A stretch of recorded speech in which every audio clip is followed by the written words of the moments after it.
దేశవ్యాప్తంగా జరుగుతున్న అఖిల భారత సమ్మె నెల్లూరు జిల్లా ఉదయగిరిలో రైతు సంఘం నాయకులు కాకు వెంకటయ్య ఆధ్వర్యంలో నిర్వహించారు. ఈ సందర్భంగా ఉదయగిరి బస్టాండ్లో ర్యాలీ నిర్వహించి శాంతియుతంగా సమ్మెను నిర్వహించారు. అనంతరం వారు మాట్లాడుతూ అటు దేశంలో ఇటు రాష్ట్రంలో ఉద్యోగుల నుంచి లేబర్ కార్మికుల వరకు ప్రతి ఒక్కరు ఇబ్బందులు పడుతున్నారని, చాలని జీతాలతో కుటుంబాలను నెట్టుకొస్తున్నారని పేర్కొన్నారు.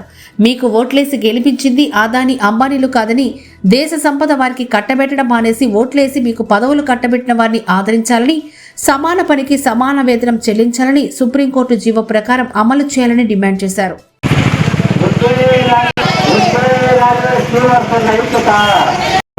సమ్మెలో 40 కోట్ల నుండి 50 కోట్ల మంది కార్మికులు, అసంఘటిత కార్మికులు, ఆశాలు, అంగన్వాడీలు, రైతులు, రకరకాల భవన కార్మికులు, ఉద్యోగులు, బ్యాంకీ వారు, ఎల్ఐసి వారు, ఉపాధ్యాయ సంఘాలు మొత్తం ఈ దేశంలో ఏర్పడినటువంటి కేంద్ర ప్రభుత్వం, రాష్ట్రాలలో ఏర్పడినటువంటి రాష్ట్ర ప్రభుత్వాలు ఎన్నికల ముందు ఏ విధంగా కాపాడతామని చెప్పారు. ఆ చెప్పినటువంటి మాటలు ఈ 2 సంవత్సరాల కాలంలో మొత్తం పూర్తిగా వెనక్కిపోయి మొత్తం వ్యవసాయాన్ని కార్పొరేటు, అదానీ అంబానీకి కంపెనీలు మొత్తం కార్మికులకి ఉద్యోగస్తులు చేయకుండా, సుప్రీంకోర్టు జీవో ప్రకారం 26,000 వేతనం ఇవ్వకుండా వాళ్ళకి ప్రభుత్వాలు ఇచ్చేటువంటి సంక్షేమ పథకాలని ఏటిని రానికుండా పేరుకు ఉద్యోగం పేరుతోటి విపరీతంగా పని భారం పెంచి పనికి తగ్గ వేతనం సమానంగా అని చెప్పి వాటిని కూడా పూర్తిగా విస్మరించినటువంటి పరిస్థితి.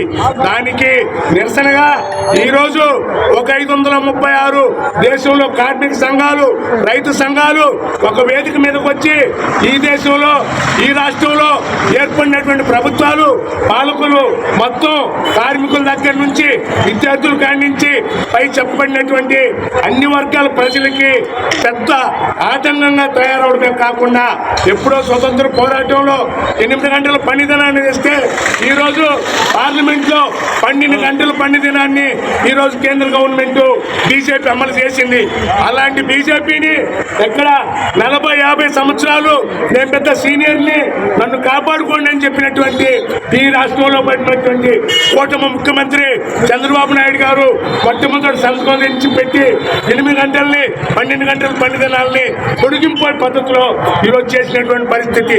అదేవిధంగా అవుట్ సోర్సింగ్ కార్మికులు, ఆశా అంగన్వాడీలకి ఒక్కరినంటే ఒక్కరిని కూడా వాళ్ళను అర్హత కలిగిన వాళ్ళని సూపర్వైజర్ చేసినట్టు కానీ, వాళ్ళ బిడ్డలకి సంక్షేమ పథకాలు వచ్చినట్లు కానీ, వాళ్ళ బిడ్డలకి విద్యా జీవనం వచ్చినట్టు కానీ, వాళ్ళ బిడ్డలకి రైతు భరోసా వచ్చినట్టు కానీ ఎక్కడా ఏమీ లేవు.